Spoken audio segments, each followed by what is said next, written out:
அஸ்ஸலாமு அலைக்கும் வரஹ்மத்துல்லாஹி வபரகாத்துஹு. தினமும் ஒரு ஹதீஸ்.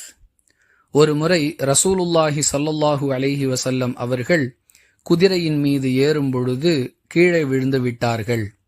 இதனால் அவர்களுடைய வலது விலாப்புறத்தில் பாதிப்பு ஏற்பட்டு விட்டது.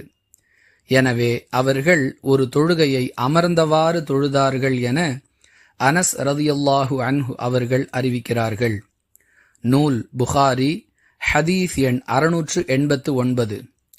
அன்பிற்குரிய அல்லாஹுவின் நல்லடியார்களே, இயலாமையின் காரணமாக அமர்ந்த நிலையில் தொழுவது மார்க்க ரீதியாக குற்றமல்ல என்பதற்கு இந்த ஹதீஸ் ஆதாரமாக அமைந்திருக்கின்றது. நின்ற நிலையிலும் அமர்ந்த நிலையிலும் படுத்த நிலையிலும் அல்லாஹுவை நினைவு கூறுவதற்கு அல்லாஹ் அனுமதி வழங்கி திருக்குர்ஆனில் வசனம் அருளியிருக்கின்றான். ஆனால் அமர்ந்து தொழுபவர்களை பார்த்து பலரும் பலவாறு விமர்சிப்பதையும் கேலி செய்வதையும் பார்க்கிறோம்.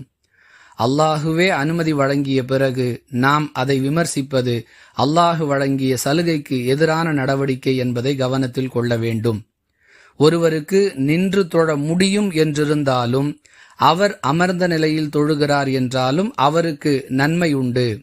ஆனால் நின்று தொழுபவருடைய நன்மையில் பாதி என்று அல்லாஹுடைய தூதர் ஸல்லல்லாஹு அலைஹி வஸல்லம் அவர்கள் கூறினார்களே தவிர, அமர்ந்த நிலையில் தொழுவது குற்றம் என்றோ பாவம் என்றோ மார்க்கத்தில் எந்த இடத்திலும் சொல்லப்படவில்லை. இவ்வாறிருக்க அமர்ந்து தொழுபவர்களை விமர்சிப்பது நல்ல பண்பு அல்ல என்பதை இவ்வாறு செய்யக்கூடியவர்கள் அல்லாஹுவை அஞ்சி தவிர்ந்து கொள்ள வேண்டும். வாஹிரு தஅவானா அனில் ஹம்துலில்லாஹி ரப்பில் ஆலமீன்.